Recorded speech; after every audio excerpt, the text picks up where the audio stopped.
മക്കൾസ്, welcome back to Xylem learning. It's me Jake. എന്റെ പൊന്നുമക്കളെ, നമുക്ക് വരാനിരിക്കുന്ന ഏറ്റവും അവസാനത്തെ എക്സാം, നിങ്ങൾ 8ാം ക്ലാസ്സിൽ തന്നെ എഴുതാൻ പോകുന്ന ഏറ്റവും അവസാനത്തെ ആ മനോഹരമായ എക്സാം അടുത്തെത്തി തുടങ്ങി. തീർച്ചയായിട്ടും കുറെ കുട്ടികൾ പേടിച്ചിരിക്കുകയാണ്. ബേസിക് സയൻസ് എന്ന് പറഞ്ഞാൽ ഒരു ഒറ്റ ദിവസം തന്നെ 3 എക്സാം എഴുതാണ്. അപ്പൊ ഈ 3 എക്സാമിൽ ഒരുപാട് കാര്യം, അതും ഫുൾ ചാപ്റ്റർ അല്ലേ.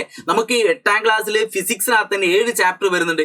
ഈ 7 ചാപ്റ്ററിൽ നിന്ന് ആകെ 20 മാർക്കിന്റെ ചോദ്യങ്ങളാണ് വരിക. അപ്പൊ ഏതൊക്കെ സൈഡ് പഠിക്കണം, എങ്ങനെയൊക്കെ പഠിക്കണം എന്നുള്ള കൺഫ്യൂഷൻ ആയിട്ടിരിക്കുന്ന ഒരുപാട് കുട്ടികൾ ഇതിനകത്തുണ്ട്. പക്ഷെ നിങ്ങൾ ആരും പേടിക്കണ്ട, ഞങ്ങളുണ്ട് കൂടെ.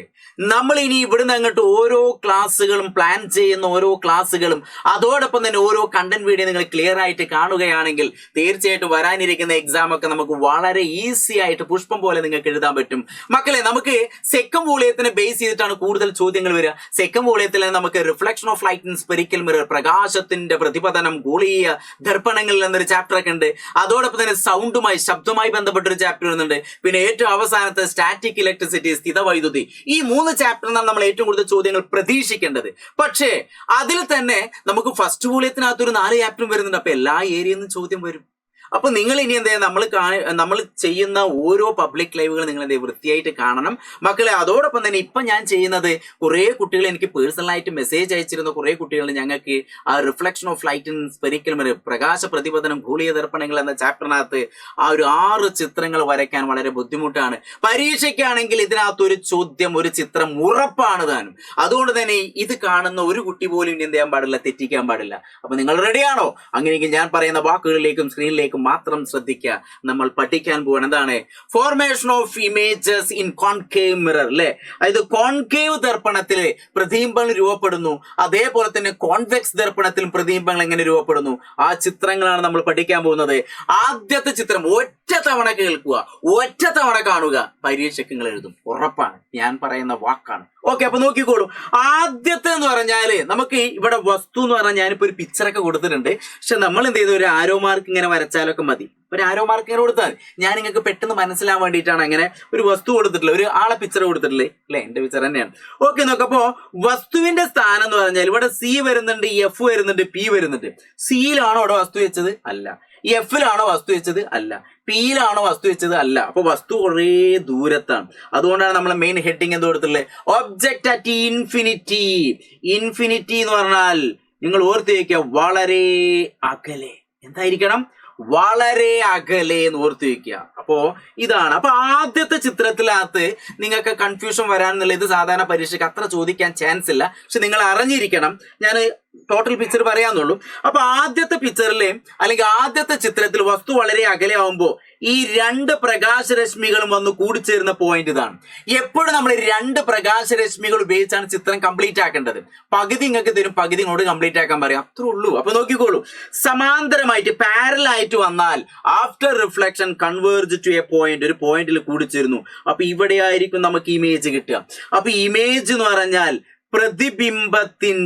പ്രതിബിംബത്തിന്റെ സ്ഥാനം. അതായത് ഇമേജ് എന്ന് പറഞ്ഞാൽ എവിടെ ആയിരിക്കണം? എഫിലായിരിക്കും. ഒരു കൺഫ്യൂഷൻ വേണ്ട, ഫോക്കസിലാണ്. അതിനി എങ്ങനെയായിരിക്കും? വളരെ ചെറുതായിരിക്കും അല്ലെ. ചെറിയ പ്രതിബിംബമാണ് കിട്ടുക. അതുകൊണ്ടാണ് ഇവിടെ പ്രതിബിംബത്തിന്റെ ചിത്രം ഇവിടെ കൊടുക്കാത്തത്. വളരെ സ്മോൾ, വെരി സ്മോൾ, അല്ലെങ്കിൽ ഡിമിനിഷ്ഡ് എന്നൊക്കെ ഓർത്തേക്ക്. എന്താണ് ഡിമിനിഷ്ഡ്? അല്ലെങ്കിൽ വെരി സ്മോൾ എന്നൊക്കെ ഓർത്തേക്ക്. നിങ്ങൾക്ക് എങ്ങനെയാണോ പഠിക്കാൻ ഈസി അങ്ങനെ പഠിച്ചേക്ക്, വെരി സ്മോൾ. ഇനി എപ്പോഴും ശ്രദ്ധിക്കേണ്ട കാര്യം ഇൻവേർട്ട് ആണ്. ഇൻവേർട്ട് എന്ന് പറഞ്ഞാല് തല കീഴായതായിരിക്കും. അതോടൊപ്പം തന്നെ റിയൽ, യഥാർത്ഥമായിരിക്കും. എങ്ങനെയായിരിക്കണം? യഥാർത്ഥം. അപ്പൊ ഈ പോയിന്റുകളൊക്കെ നിങ്ങൾ അറിഞ്ഞിരിക്കണം. ഇതാണ്. അപ്പൊ ഇൻവേർട്ടാണ്, റിയൽ ആണ്, യഥാർത്ഥാണ്, അത് തല കീഴായതാണ്, ജസ്റ്റ് ഓർത്തേക്ക്, ചെറുതാണെന്നൊക്കെ ഓർത്തേക്ക്. ഇനി രണ്ടാമതൊരു ചിത്രത്തിലേക്ക് നോക്കൂ. വസ്തുവിന്റെ സ്ഥാനം, പൊസിഷൻ ഓഫ് ഒബ്ജക്ട് എന്ന് പറഞ്ഞാൽ ബിയോണ്ട് സി. കണ്ടില്ല, ഇതാണ് സി. സീന്റെ അപ്പുറത്താണ്. ഇതാ ചിത്രത്തിലേക്ക് നോക്കുമ്പോൾ തന്നെ മനസ്സിലായില്ലേ? എടാ മോനെ, മനസ്സിലായില്ലേ? ബുദ്ധിമുട്ടൊന്നുമില്ലല്ലോ, കുഴപ്പമൊന്നുമില്ലല്ലോ, മനപ്രയാസമില്ലല്ലോ, സെറ്റ് ആണല്ലോ, സെറ്റ് മാടുതോ. ഓക്കെ, അപ്പൊ വസ്തുവിന്റെ സ്ഥാനം എന്ന് പറഞ്ഞാൽ എവിടെയാണ്? സിക്ക് അപ്പുറത്താണ്. വസ്തുവിന്റെ സ്ഥാനം എവിടെയാണ്? സിക്ക് അപ്പുറത്താണ്. അപ്പൊ ഇവിടുന്ന് ഒരു ലൈറ്റ് ഇങ്ങനെ വന്നു, അത് ഫോക്കസിലൂടെ പോയി. കണ്ടോ? ഇനി അടുത്ത സിയിലൂടെ ഒരു ലൈറ്റ് വന്നാൽ അതിലൂടെ തന്നെ പോകും. അതുകൊണ്ടാണ് ഇവിടെ ഞാൻ ആരോ മാർക്ക് കൊടുത്ത്. കണ്ടോ? ഇതാ ഇവിടെ ഒരു ആരോ മാർക്കും ഇവിടെ ഒരു ആരോ മാർക്കും കൊടുത്തു. ഇനി ഇവിടെ ഒരു ആരോ മാർക്കും ഇവിടെ ഒരു ആരോ മാർക്കും. അപ്പൊ ഈ ആരോ മാർക്കൊക്കെ വളരെ ഇമ്പോർട്ടന്റ് ആണ്.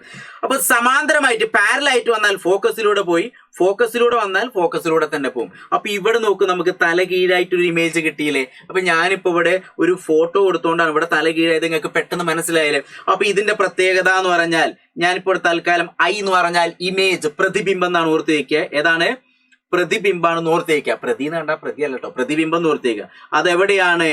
സിക്കും എഫിനും ഇടയിൽ അല്ലെ? ഈ ചിത്രത്തിലേക്ക് നോക്കുമ്പോൾ മനസ്സിലായില്ലേ?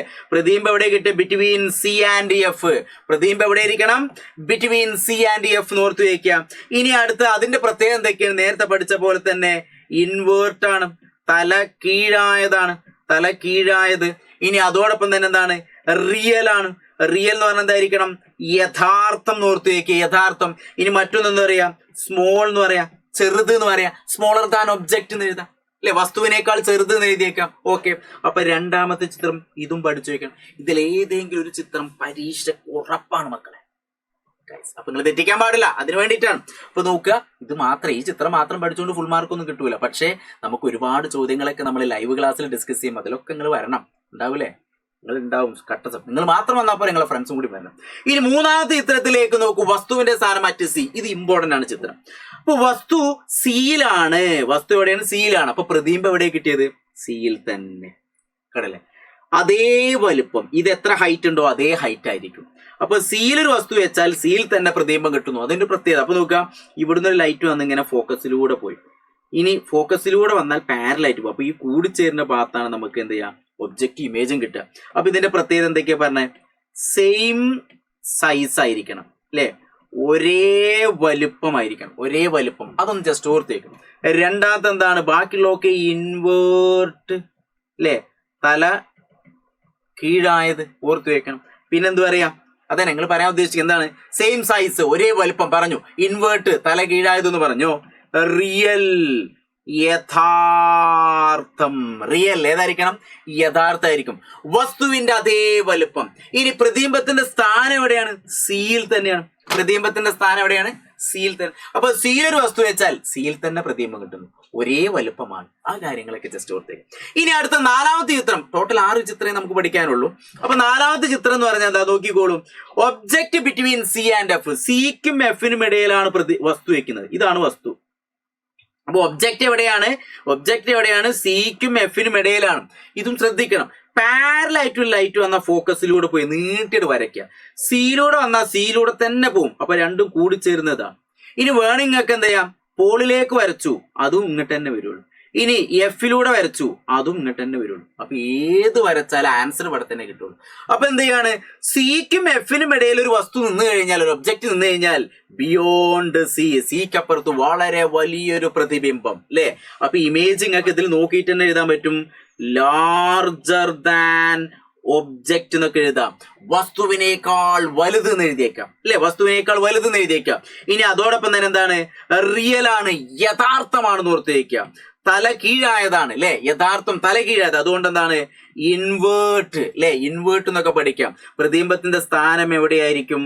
Beyond C, സിക്കപ്പുറത്ത്. പ്രതിബിംബത്തിന്റെ സ്ഥാനം എവിടെ ഇരിക്കണം? സിക്കപ്പുറത്ത്. അപ്പൊ അതൊന്ന് ജസ്റ്റ് ഓർത്തേക്ക്. മക്കൾ ഇത് കേൾക്കുമ്പോൾ പഠിക്കാൻ ബുദ്ധിമുട്ടുണ്ടോ? ഇല്ലല്ലോ. ഇതിങ്ങനെ വരച്ചു പഠിക്കണം. സമാന്തരമായിട്ട് വന്നാൽ ഫോക്കസിലൂടെ, സിയിലൂടെ വന്നാൽ സിയിലൂടെ. ഇത് 2 നിയമങ്ങൾ, 2 പ്രകാശരശ്മികൾ ഉപയോഗിച്ച് മാത്രങ്ങൾ വരച്ചാണ് കേട്ടോ. ഓക്കെ. ഇനി അടുത്ത് നോക്കി 5ാമത്തെ ചോദ്യം. 5, 6, 7 ചിത്രമായിട്ട് വരുന്നുണ്ട് അല്ലെ? അപ്പൊ നോക്കി, ഇനി അടുത്ത് ഇതിന്റെ ഒരു പ്രത്യേകത എന്ന് പറഞ്ഞാല് വസ്തു എവിടെ നിൽക്കുന്നത്? ഈ ചിത്രത്തിലേക്ക് നോക്കി, എഫിലാണ് വസ്തു നിൽക്കുന്നത്. അതുകൊണ്ടാണ് ഒബ്ജക്റ്റ് അറ്റ് എഫിലാണ്. അപ്പൊ വസ്തു എവിടെയാണ്? എഫിലാണ്. അപ്പൊ പാരലായിട്ട് ഏറ്റവും മുകൾ ഭാഗം, ഒരു വസ്തുവിന്റെ ഏറ്റവും മുകൾ ഭാഗത്തു നിന്നാണ് നമ്മൾ ലൈറ്റ് വരയ്ക്കുന്നത്. മുകൾ ഭാഗത്ത് ഒരു ലൈറ്റ് വന്നു, അത് ഫോക്കസിലൂടെ പോയി. സിയിലൂടെ വന്നാൽ സിയിലൂടെ തന്നെ പോകും. അപ്പൊ ചില കുട്ടികൾ സാറേ പൂളിലേക്കാണെങ്കിലോ, പൂളിലേക്ക് വന്നാലും ഇതിങ്ങനെ പാരലായിട്ട് പോകും. കറക്റ്റ് അല്ലേ?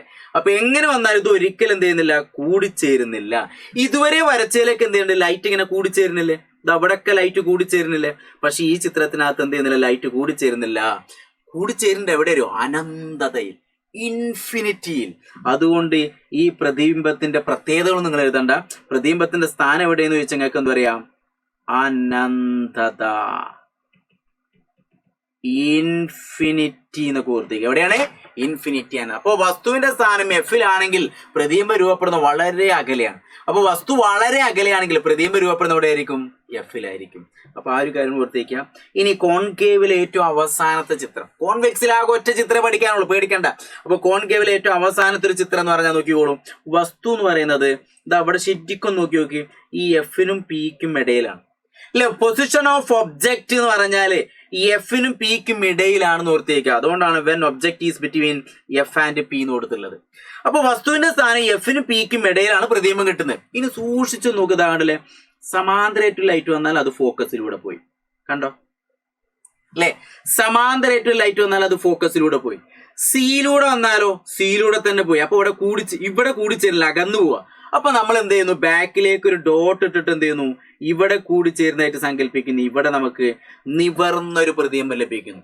ഇതുവരെ നമുക്ക് ലഭിച്ചോക്കെ ഇൻവേർട്ട് റിയല് അല്ലെ, അതായത് തല കീഴായത് യഥാർത്ഥമായിരുന്നു. പക്ഷെ ഈ ഒരു ചിത്രത്തിൽ മാത്രം എന്താണ്? നിവർന്ന പ്രതിബിംബമാണ്. അപ്പൊ ഇതിലേക്ക് നോക്കിയാൽ നിങ്ങൾക്ക് മനസ്സിലാക്കാൻ പറ്റും നിവർന്നത്. അതിനെ നമ്മൾ പറയുന്ന പേര് ഇറക്റ്റ് എന്നാണ് പറയുന്നത്. എന്താ പറയാ? ഇറക്റ്റ് എന്ന് പറയും. ഇനി അതോടൊപ്പം തന്നെ ലാർജ് ആണ് അല്ലെ, ലാർജ് ആണ്, വലുതാണ്, വസ്തുവിനേക്കാൾ വലുതാണ്.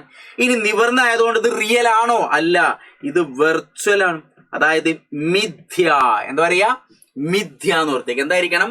മിഥ്യ എന്ന് ഓർത്തേക്ക്. ഇനി പൊസിഷൻ ഓഫ് ഇമേജ് എവിടെയാണ്? ബിഹൈൻഡ് ദ മിറർ അല്ലെ, ബിഹൈൻഡ് ദി മിറർ ആണ്, ദർപ്പണത്തിന്റെ പിന്നിലാണ്. എവിടെയാണ് പ്രതിബിംബം രൂപപ്പെട്ടത്? ഇങ്ങനെ ചിത്രം കണ്ടുകൊണ്ട് ചോദിക്കാം, പ്രതിബിംബത്തിന്റെ സ്ഥാനം എവിടെ വെച്ചാൽ ദർപ്പണത്തിന് പിന്നിൽ. അപ്പൊ കോൺകേവിനകത്തുള്ള ചിത്രങ്ങളാണ് നമ്മൾ ഇതുവരെ പറഞ്ഞത്. ഇനി അടുത്ത നമുക്ക് എന്താണ്? Convex image formed by convex mirror. Convex മിററിനകത്ത് ആകെ ഒറ്റ ചിത്രം മാത്രമേ പഠിക്കാനുള്ളൂ. അതാണ് ഏറ്റവും അവസാനത്തെ ചിത്രം. ഇവിടെ വസ്തു എവിടെയാണെങ്കിലും എവിടെ കൊണ്ടുവച്ചാലും, ഇപ്പൊ ഞാൻ ഇവിടെ നിൽക്കുന്നത് വേണമെങ്കിൽ ഇവിടെ കൊണ്ടേക്കാം, എവിടെ വെച്ചാലും ദർപ്പണത്തിന് മുന്നിലല്ലേ വെക്കാൻ പറ്റുള്ളൂ അല്ലെ. അപ്പൊ ദർപ്പണം ഈ ഒരു കോൺവെക്സ് മിററിന്റെ ഫ്രണ്ടിൽ നമ്മളൊരു ഒബ്ജക്റ്റ് വെച്ച് വിചാരിക്കാം. അതൊന്നും ഒരു ലൈറ്റിങ്ങിന് വരും, കോൺവെക്സിൽ അകന്നു പോവാ ചെയ്യുക അല്ലെ. വേറെ പോളിലേക്ക് സിയിലേക്ക് ഒരു ലൈറ്റ് വന്നാൽ സിയിലേക്ക് തന്നെ വരും അല്ലെ. അപ്പൊ ഇതിന്റെ ബാക്കിലേക്കൊക്കെ ഡോട്ട് ഇട്ട് കൊടുക്കുക. അപ്പൊ ഇവിടെയാണ് നമുക്ക് ചെറിയൊരു ഇമേജ് കിട്ടുക. അപ്പൊ വസ്തു എവിടെയാണെങ്കിലും മക്കൾസെ ഓർത്ത് വയ്ക്കുക, പ്രതിബിംബത്തിന്റെ സ്ഥാനം പിക്കും എഫിനും ഇടയിലായിരിക്കും. അതെങ്ങനെയായിരിക്കും? ചെറുതായിരിക്കും, സ്മോളർ ദാൻ ഒബ്ജക്റ്റ്. അതോടൊപ്പം തന്നെ എങ്ങനെയായിരിക്കും? നിവർന്നതാണ്, ഇറക്റ്റ്. അതുകൊണ്ട് അതെന്തായിരിക്കും? അത് മിഥ്യയാണ്, വെർച്വൽ ആയിരിക്കും. ഏതായിരിക്കണം? വെർച്വൽ. പ്രതിബിംബത്തിന്റെ സ്ഥാനം എവിടെയായിരിക്കും? പിക്കും എഫിനും ഇടയിൽ അല്ലെ, പിക്കും എഫിനും ഇടയിൽ. അപ്പൊ ഈ ഒരു കാര്യം ബിറ്റ്വീൻ പി ആൻഡ് എഫ്. അപ്പൊ നോക്കാം മക്കളെ, ഈ കോൺവെക്സിനകത്ത് ഒരൊറ്റ ചിത്രം മാത്രമേ നിങ്ങൾക്ക് പഠിക്കാനുള്ളൂ. കോൺകേവിനകത്താണ് ബാക്കി ഒരുപാട് ചിത്രങ്ങൾ വരുന്നത്. ഇനി അതുകൊണ്ട് തന്നെ വസ്തു ഇവിടെ എവിടെയാണെങ്കിലും പ്രതിബിംബം എപ്പോഴും ഒരു കറക്റ്റ് ഫിക്സഡ് പോയല്ല. അതുകൊണ്ട് വാഹനങ്ങളിൽ ഉപയോഗിക്കുന്ന റിയർ വ്യൂ മിറർ കോൺവെക്സ് ആണ്. അവിടെ നമുക്ക് നിവർന്ന പ്രതിബിംബം കാണും, ചെറുതായിട്ട് കാണും. അതുകൊണ്ടാണ് ബാക്കിൽ വരുന്ന വാഹനങ്ങളൊക്കെ എന്ത് ചെയ്യുന്നു? ചെറുതായിട്ട് കൂടുതൽ ഏരിയ നമുക്ക് കവർ ചെയ്യാൻ പറ്റും. അതുകൊണ്ട് വാഹനങ്ങളിലൊക്കെ ഉപയോഗിക്കുന്ന റിയർ വ്യൂ മിറർ എന്ന് പറഞ്ഞാൽ കോൺവെക്സ് ആണ്. റോഡ് സൈഡിലൊക്കെ സ്ട്രീറ്റ് ലൈറ്റ് ആയിട്ട് ഉപയോഗിക്കുന്ന അവിടെ നമ്മൾ കോൺവെക്സ് മിറർ ആണ് ഉപയോഗിക്കുക അല്ലേ. അപ്പൊ ഇങ്ങനെ ഇനി അതല്ലെങ്കിൽ നല്ല വളവുള്ള ഭാഗത്തൊക്കെ സെക്യൂരിറ്റി മിറർ ഉണ്ടോ, വലിയ മിറർ, അതും കോൺവെക്സ് ആണ്. കാരണം കോൺകേവ് ഉപയോഗിച്ച് എന്താ സംഭവിക്കുക? തല കീഴായിട്ടുള്ള ഇമേജ് ഒക്കെ വരും. അപ്പൊ അങ്ങനെ വരാൻ പാടുണ്ടോ? ഇല്ല. അപ്പൊ ഇത്രയും കാര്യങ്ങളാണ് നമുക്ക് ഇതിനകത്ത് പഠിക്കാല്ലേ. അപ്പൊ മക്കളെ, reflection of light in spherical mirror, പ്രകാശത്തിന്റെ പ്രതിപതനം ഗോളീയ ദർപ്പണങ്ങൾ എന്നുള്ള ചാപ്റ്ററിനകത്ത് ഒരു ചിത്രം നമുക്ക് പരീക്ഷയ്ക്ക് ഉറപ്പാണ്. അതുകൊണ്ട് തന്നെ ഇതൊരു ഒറ്റ തവണ കണ്ടു കഴിഞ്ഞാൽ നിങ്ങൾക്ക് പഠിക്കാൻ പറ്റും. ഇതിൽ ഏറ്റവും നിങ്ങൾക്ക് കൺഫ്യൂഷനുള്ള ചിത്രം ഒരു തവണ വരച്ചു നോക്കുക. ചിത്രത്തിന്റെ പകുതി തരും, നിങ്ങളോട് കംപ്ലീറ്റ് ആക്കാനേ പറയുള്ളൂ. അതിലെ പ്രത്യേകതകളൊക്കെ എഴുതാൻ പഠിക്കുക. ചിത്രം നോക്കിയിട്ട് നിങ്ങൾക്ക് കണ്ടെത്താൻ പറ്റും. അപ്പൊ ഇതേപോലെ ഒരുപാട് ചോദ്യങ്ങൾ നമുക്ക് എന്ത് ചെയ്യാണ്ട് ഡിസ്കസ് ചെയ്യാണ്ട്. ആ ചോദ്യങ്ങളൊക്കെ നമുക്ക് ഇപ്പൊ ഡിസ്കസ് ചെയ്യാൻ പറ്റില്ല, പകരം നമ്മൾ എന്ത് ചെയ്യാം? ലൈവ് ക്ലാസ്സിൽ ഡിസ്കസ് ചെയ്യും. അപ്പൊ നിങ്ങൾ എല്ലാവരും എന്ത് ചെയ്യുക? കറക്റ്റ് ടൈമിന് എന്നും വൈകുന്നേര സമയത്ത് നമ്മളെ ലൈവ് ക്ലാസ്സുകൾ ഉണ്ടായിരിക്കും. പരീക്ഷ കഴിയുന്നത് വരെ എല്ലാ ലൈവ് ക്ലാസ്സുകളും കാണാൻ നിങ്ങൾക്ക് ഈസി ആയിട്ട് മാർക്ക് നേടാൻ പറ്റും. ഒറ്റയ്ക്ക് ഒരു കുട്ടി ഇരുന്ന് കുറെ തവണ പഠിക്കുക അല്ലെങ്കിൽ കുറെ ചാപ്റ്റർ വായിക്കാൻ ബുദ്ധിമുട്ടാണ്. അതുകൊണ്ട് എന്ത് ചെയ്യുക? നിങ്ങൾ വീട്ടുകാരുടെ ഉമ്മയുടെ ഉപ്പയുടെ അച്ഛനെ അമ്മനോടൊക്കെ സമ്മതം മേടിച്ചിട്ട് എന്ത് ചെയ്യുക? മൊബൈൽ ഫോൺ എടുക്കുക. എന്നിട്ട് എന്നും വൈകുന്നേരം എന്ത് ചെയ്യുക, നമ്മളെ ക്ലാസ്സുകൾ കാണും. ഇതേപോലെ അപ്ലോഡ് ചെയ്യുന്ന ഇമ്പോർട്ടൻ്റ് ആയിട്ടുള്ള ചോദ്യങ്ങളും കേൾക്കുക. ഈസി ആയിട്ട് എക്സാം എഴുതാൻ പറ്റും. അപ്പൊ നിങ്ങൾ എല്ലാവരും ഇനി വരാനിരിക്കുന്ന ഈ ഒരു ആനുവൽ എക്സാം എഴുതി പെട്ടെന്ന് തന്നെ 9ലേക്ക് കിടക്കാൻ നിൽക്കുകയാണ്. അപ്പൊ എല്ലാവരും എന്ത് ചെയ്യുക, അടിപൊളിയായിട്ട് പഠിക്കുക. All the best.